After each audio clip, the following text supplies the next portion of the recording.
afternoon, and thank you again for taking the time to watch the video here on some things that are happening in the great city of Martinsville. Right now, the city council and the city administration, we're working on our budget for 2022.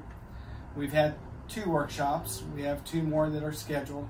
The workshops will take place prior to the council meetings, which is the 2nd and 4th Mondays of each month. We'll start at 4:30 and go to 6. So the public are invited to come. A workshop is a situation where the council can discuss openly about different matters. The public can more than welcome to sit in and listen, but there's no public comment taken in those situations. Last week, at the 2nd workshop, we were discussing the police and fire budget. The police and fire a few years ago adopted a matrix on their pay scale. This was a schedule on what the firemen knew and the policemen knew what they were going to get up to 20 years. The way the matrix was set up, the officer and the firefighter would get increments each year, and they would max out in the total of what pay they would be getting at year 20. So I want to use some round numbers. For example, these are not accurate and numbers that are in the matrix, but I'm just giving some round figures. Let's say a firefighter would start out at $45,000, and he'd maybe get a $500 increment for the first 5 years each year, and maybe get a $5,000 increase on that 6th year. Then he might get another $500. But at the end of 20 years, the max pay for the fireman or firefighter was $60,000. That's when he would reach that benchmark. There was also cost of living raises figured in there as they went, but the matrix is kind of a bad term to use. It's kind of like the longevity for them to be with the department. Would take them 20 years to max out with their pay. Well, where our police department and fire department are having a lot of trouble, we have a lot of great officers and a lot of great firefighters, and we're bringing in the recruits, we're training them, investing the funds for them to get trained, and after a year or 2, they're moving on to another department. So where with our department, it takes 20 years to max out, they could go to a surrounding department, Mooresville, Bargersville, Franklin, any community around us, and they might be able to max out in 5 years.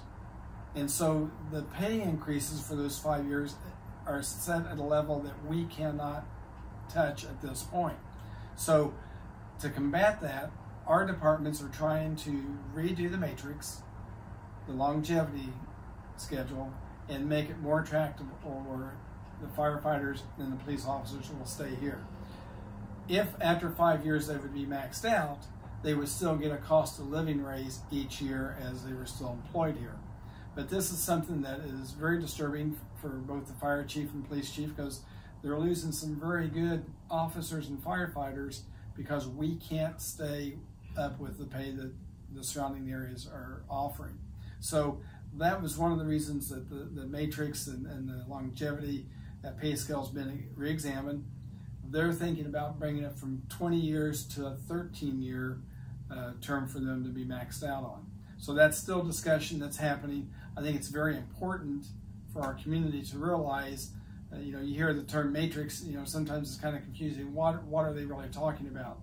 And when this was put in place and voted on back in, I believe it was 2019, the council at the time realized that this would be a fluid document, that they would have to come back and revisit it. So right now, that's what we're doing, trying to revisit how it was set up, the details of it, and how we can adjust it to make it more competitive so we don't lose those good officers and firefighters to surrounding areas. A lot of things going on here in the city. The water project is still going, scheduled to hopefully be done by the end of September. I know that HWC had come in. They are the engineering company that's overseeing it. They asked for an extension. We've granted them a short extension because they're having trouble getting parts to complete this project. And here again, it's due to COVID, due to shipping, having parts brought in. So they cannot complete the project until they have those parts. Mr. Oakes realizes that, and he did grant them a short extension. So, you know, that may throw us till the end of September, middle of October before we can actually get the water project completed. Spent most of today in Danville working on the READY grant. The READY grant is a sum of money. It's $500 million that's going to be distributed by the state to 10 districts. It'll be $15 million to each district. Morgan County has teamed with Johnson County, Hendricks County, Boone County, Montgomery County, and Putnam County. It's a 6-county region, and we spent most 4 hours today discussing, you know, what type of projects we're looking at, and how can we compete with some of the other districts that have been formed, and what is our story. There are 14 regions that are submitting for the grant, and only 10 will be rewarded. So we're working very hard to figure out, you know, how can we use these funds for quality of life, for infrastructure in our 6-county region and benefit everyone, and what is a common story that we can tell. So hopefully in the next few weeks we'll be able to get that plan submitted, and then we'll know hopefully by the end of October if we're going to get the READY money. So a lot of things going on. Looking forward to some of the housing that has developed. Indian Trails, they are moving dirt there. That's 150 homes that will be developed, and Spinas and Mr. Hammock are working on that. I think that'll be a great addition to our city, and we've continued to have businesses look at Martinsville, realizing that the I-69 project will be done by the end of the year, and they're wanting to come here and either relocate their business or start up a new business. So it's exciting times for our city. It's a challenging time for our city with the 69 project and the water project, but we are over halfway through, and once we get through, Martinsville will be a fantastic city and be ready to be opened up for families to move here and businesses to come. Enjoy your weekend, be safe, and be patient. Thank you.